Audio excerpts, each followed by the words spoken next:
La venganza es un tema recurrente en el cine, la literatura y la historia. En muchas culturas, se considera una forma legítima de hacer justicia cuando la legalidad falla. Sin embargo, la venganza también tiene potencial para desencadenar un ciclo interminable de represalias. En este video, exploraremos 6 actos legendarios de venganza que quedaron grabados en la historia por su intensidad, brutalidad y significado. Desde el clásico cuento de El Conde de Montecristo hasta el ajuste de cuentas del poderoso Genghis Khan, estos relatos nos muestran que la venganza puede ser una fuerza poderosa, a veces destructiva y otras veces transformadora. Acompáñanos en este viaje a través de la historia para conocer los detalles detrás de estos 6 actos legendarios de venganza.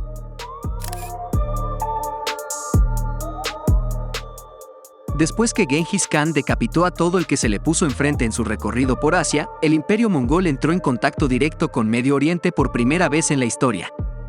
Como señal de buena voluntad, Genghis envió un destacamento de 450 hombres para el vecino Imperio Khwarezmid, con un montón de obsequios. No se sabe qué demonios hizo Genghis Khan para enfurecer a los Khwarezmid, pero no mostraron agradecimiento por los regalos. De hecho, el gobernador Inalchuk de Otrar asesinó a todo el destacamento, menos a un mercader mongol. En aquel momento, Genghis estaba dispuesto a ofrecerles a sus vecinos otra oportunidad, imaginando que quizás simplemente no habían entendido el mensaje. Por lo que envió otra delegación, esta vez con el jefe de Inalchuk, Shah Alam Muhammad II, para preguntar qué había sucedido. Shah respondió cortándoles las cabezas a los embajadores mongoles. Cuando supo de la masacre de sus emisarios, Genghis se escapó lentamente hacia las montañas para contar hasta 10 y recomponerse. Tras pensarlo algunos días, volvió revigorizado y, a continuación, le obsequió a los Khwarezmid algo que el mundo no volvería a ver hasta la Segunda Guerra Mundial. Para vengar a sus emisarios perdidos, Genghis llamó a 3 de sus mejores perros de guerra, entre ellos Subotai, más conocido como el general más grande de la historia. Tras montar un cerco en torno a la fortaleza de Inalchuk durante 6 meses con tecnologías chinas recién adquiridas, Genghis finalmente recibió una satisfacción de su agrado al, supuestamente, derramar plata derretida en los ojos y en la boca de Inalchuk. A continuación, tocó el turno a Shah. Genghis Khan invadió Khwarezmia con un ejército conformado por los 200.000 soldados mejor entrenados del mundo, destruyó a un ejército 5 veces más grande e incluso desvió ríos para borrar del mapa a la ciudad del sultán. Genghis ni siquiera perdonó a los animales. Todo el imperio fue literalmente aniquilado, con sus 4 millones de habitantes reducidos a montañas de osamentas. El propio Shah huyó a una isla en el mar Caspio, donde murió de pleuresía, fracasado y solo.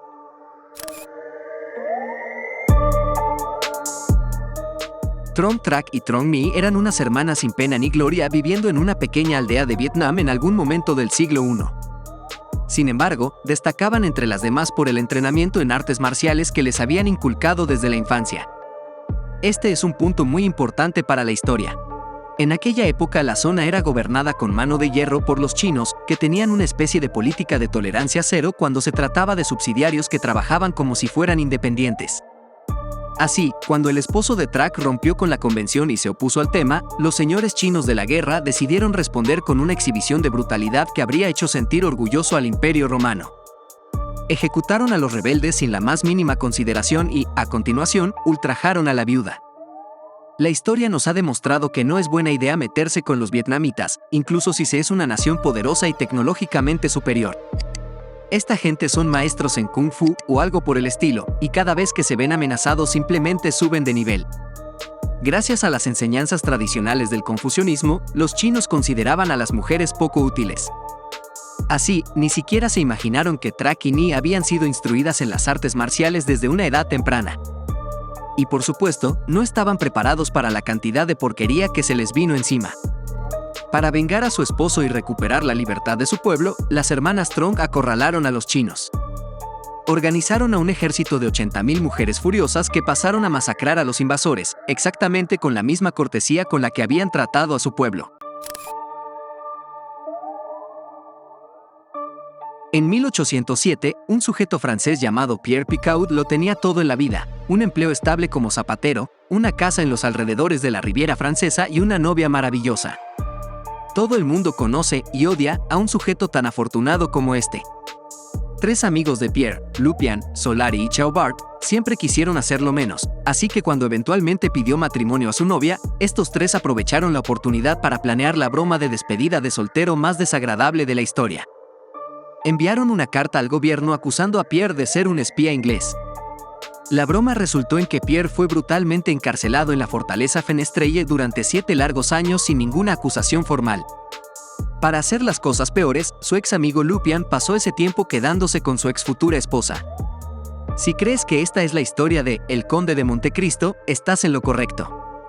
El sujeto que escribió ese libro, Alexandre Dumas, basó su novela en registros históricos detallados de la policía sobre el verdadero caso de Pierre Picaud, cuya increíble historia de venganza era demasiado extraña como para considerarse verdad. Los detalles son un poco vagos, pero de alguna forma, cuando estaba en prisión, Pierre se hizo millonario.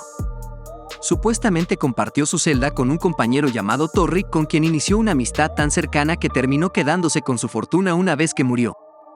¿Es esto, o el sujeto asaltó un camión blindado cuando le dieron libertad condicional? Como sea, Pierre empleó su riqueza recién adquirida para hacer justicia por mano propia. Durante una década, Pierre empleó su dinero para articular una serie de planes que terminarían con los traidores arruinados y fallecidos. Uno por uno, sus antiguos amigos terminaron misteriosamente en la tumba, pero fue a Lupian a quien le preparó un final más dramático. Pierre primero engañó a la hija del hombre para que se casara con un criminal, mismo que asesinó a golpes a la pobre joven. A continuación, quemó el negocio de Lupian, hizo que su hijo fuera a prisión y les puso un fin definitivo a las cosas apuñalando a su ex amigo. Pierre terminó secuestrado y asesinado por un cuarto amigo, Ayud, que sabía lo que estaba haciendo, pero no le resultó suficiente con denunciarlo. Según la policía francesa, su confesión mientras agonizaba fue terriblemente detallada, convirtiéndose en la base para la historia entera. Lo que significa que la única razón por la que supimos de esta venganza es porque Pierre no vivió el tiempo suficiente para terminar su trabajo.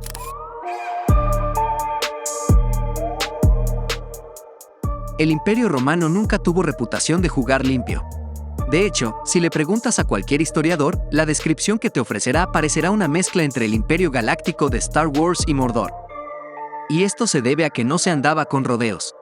Cuando el rey de los Cicenos, Prasútagos, murió, heredó su reino a su esposa Boudica y a sus 2 hijas, pero Roma tenía otros planes. Querían invadir la tribu y esclavizar a los celtas.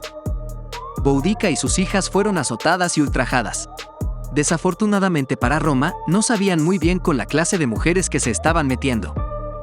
Y, de una forma un tanto irónica, todo lo que sabemos sobre Boudica viene de los registros romanos, donde se le describe como algo terrible, con una gran melena de cabellos rojos hasta la cadera, portando una lanza para infundir el terror a cualquiera que se le pusiera enfrente. Y es que los celtas no solo eran una tribu ambiciosa, sino que fueron una de las civilizaciones más aterradoras en la historia de la humanidad. Con un ejército de ancestros de los más virulentos, Boudica pasó un arado de destrucción por toda la Gran Bretaña romana. Su primer objetivo fue Camulodunum, un puesto de avanzada romano. La ciudad entera fue destruida en un asedio brutal. Se hicieron necesarias 3 legiones romanas para vencer a Boudica. Sin embargo, antes de que la interrumpieran en su despiadada venganza, redujo a cenizas 3 ciudades romanas, incendió Londres y masacró en torno a 80.000 ocupantes romanos de una forma que solo los celtas pudieron concebir.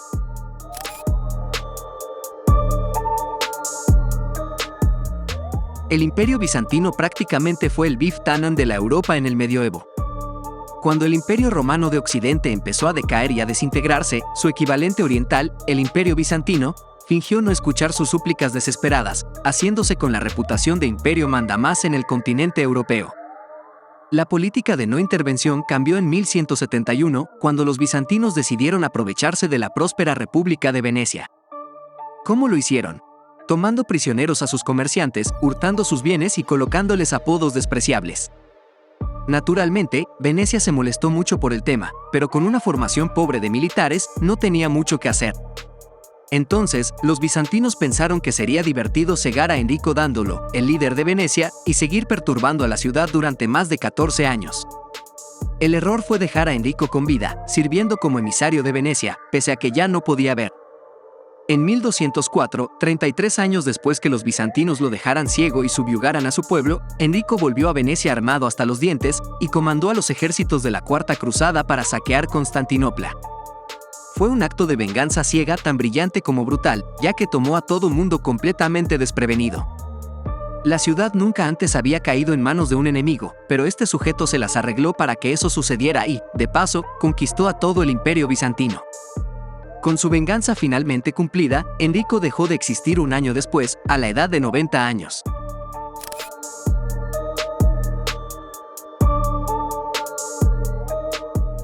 Durante mucho tiempo la República de Florencia estuvo dividida en lo que respecta al Papa Bonifacio VIII.